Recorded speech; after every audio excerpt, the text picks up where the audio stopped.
La croix a-t-elle été, pour Jésus et pour sa cause, un échec? Désormais, sa vie et son œuvre ne sont-elles pas condamnées à disparaître de la mémoire des vivants, puisque les faits semblent avoir convaincu de mensonges?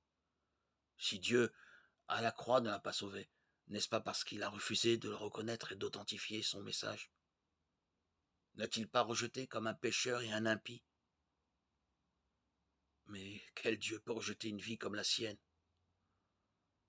Qu'on ne vienne plus alors nous parler de son amour pour les hommes. N'y aurait-il pas plus de place pour l'espérance? Tout serait-il absurde? Chez beaucoup de chrétiens, l'opposition entre le message du royaume de Dieu prêché par Jésus et sa mort sur la croix est minimisée, sinon même totalement évacuée. Après tout, on connaît la suite. Les évangélistes, spécialement Marc le plus ancien, n'ont pas cherché à diminuer cette tension.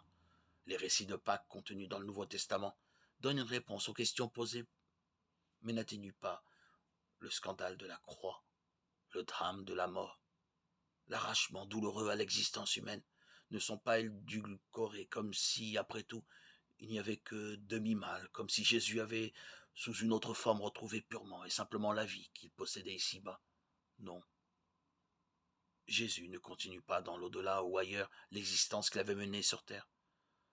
Son cadavre n'a pas été réanimé. La découverte du tombeau vide s'inscrit en faux contre une telle manière de voir les choses. Le témoignage du Nouveau Testament ne laisse aucune possibilité d'interpréter la mort comme un passage sans histoire, une sorte d'incident de parcours, un événement banal et parfaitement naturel. On meurt, on revient à la vie. Ce qu'on sait de l'histoire, ce qu'on peut imaginer, ce qui est de l'ordre des possibilités humaines, sont ici dépassés et transcendés. Le Nouveau Testament prétend bien montrer que l'événement pascal est une intervention unique du Dieu vivant. C'est une nouvelle création, un Pessah, comme le nomme, et il est nommé dans la fête juive, un passage de la vie à la mort. Dieu est passé en Égypte pour sauver les nouveau-nés de la mort. Et Jésus est passé de la vie à la mort pour nous donner, nous, vie, une vie nouvelle, les enfants de Dieu. La puissance de Dieu se manifeste précisément dans cette intervention. Il est le maître de la mort et peut sauver dans la mort. Ainsi a-t-il ressuscité ce Jésus de Nazareth le crucifié en le faisant participer à sa vie éternelle. Il se reconnaît en lui et l'établit Christ, celui qu'il marque de son onction.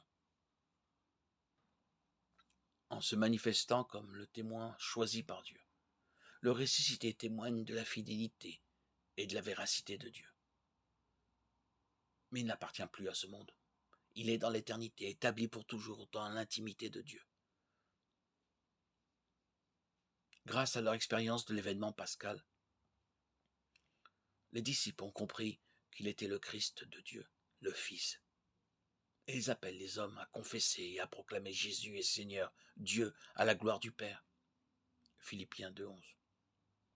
Ce message est le fondement de toute espérance et de toute prédication chrétienne.